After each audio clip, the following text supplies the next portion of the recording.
ভারতে প্রতিটি দিন শুরু হয় দুটি সমান্তরাল সংবাদ দিয়ে, যার একটি সংবাদ মাধ্যমে জায়গা করে নিলেও অন্যটা চেপে যাওয়া হয়।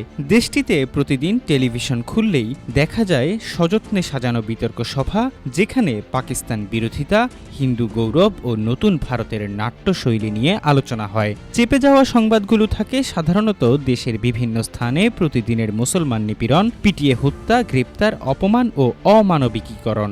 এভাবেই ভারতের রাজনৈতিক পরিস্থিতির বর্ণনা দিয়েছেন ভারতীয় গবেষক ইসমাইল সালাহ উদ্দিন।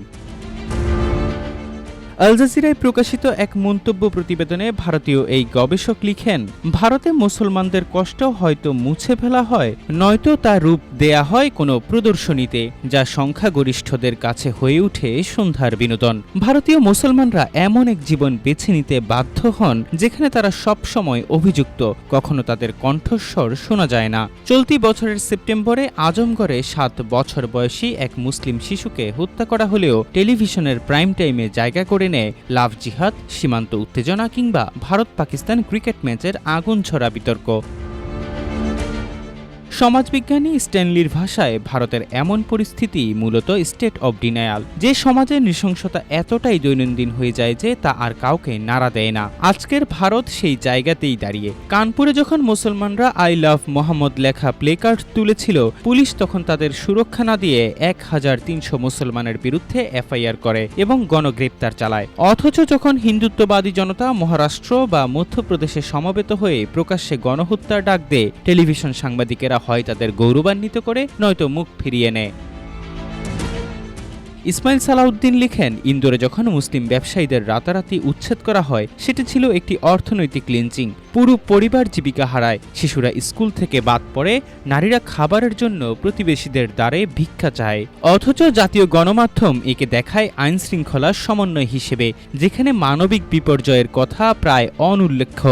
হিন্দুত্ববাদী গোষ্ঠীগুলো সোশ্যাল মিডিয়ায় আনন্দ উদযাপন করে এবং মুসলমানদের উচ্ছেদকে ভাইরাল বিনোদনে পরিণত করে। যেটা হওয়া উচিত ছিল জাতীয় কেলেঙ্কারি, সেটাকে বানানো হয় স্থানীয় উত্তেজনার স্বাভাবিক খবর। ভারতীয় এই গবেষকের মতে, আজকের ভারতে মুসলমান হয়ে বেঁচে থাকা মানে এক চিরস্থায়ী সন্দেহভাজন হিসেবে বেঁচে থাকা। মসজিদে নজরদারি, বাজারে সন্দেহ, শ্রেণীকক্ষে প্রশ্নবিদ্ধ হয়। প্রতি শুক্রবার নামাজ এক ঝুঁকির নাম, আজানের ধ্বনি কারো কারো কাছে উস্কানি, যদিও তা এক সম্প্রদায়ের হৃদস্পন্দন।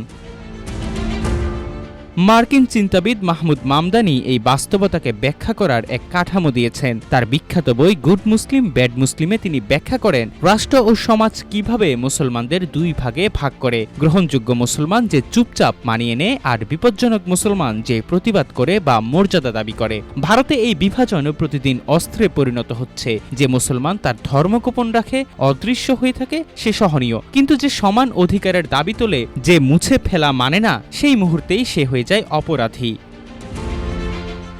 ইসমাইল সালাউদ্দিন বলেন, যেদিন ঘৃণাই হয়ে উঠবে ভারতের জাতীয় বিনোদনের একমাত্র রূপ, সেদিন শেষ ক্রেডিট শুধু মুসলমানদের মৃতদেহের উপর নয়, ভারতের প্রজাতন্ত্রের মৃত্যুর উপর গড়াবে। যখন মুসলমানকে মুজরিম বানিয়ে শাস্তি দেয়া হয়, তখন যদি ভারতীয়রা হাততালি দেয়, তবে আগামীকাল ঘুম ভাঙবে এমন এক দেশে, যা ভারতীয়দের জন্য নিজেদের দেশই কারাগারে পরিণত হবে। তখন ঘৃণার হাসিই হবে এই প্রজাতন্ত্রের শেষ শব্দ।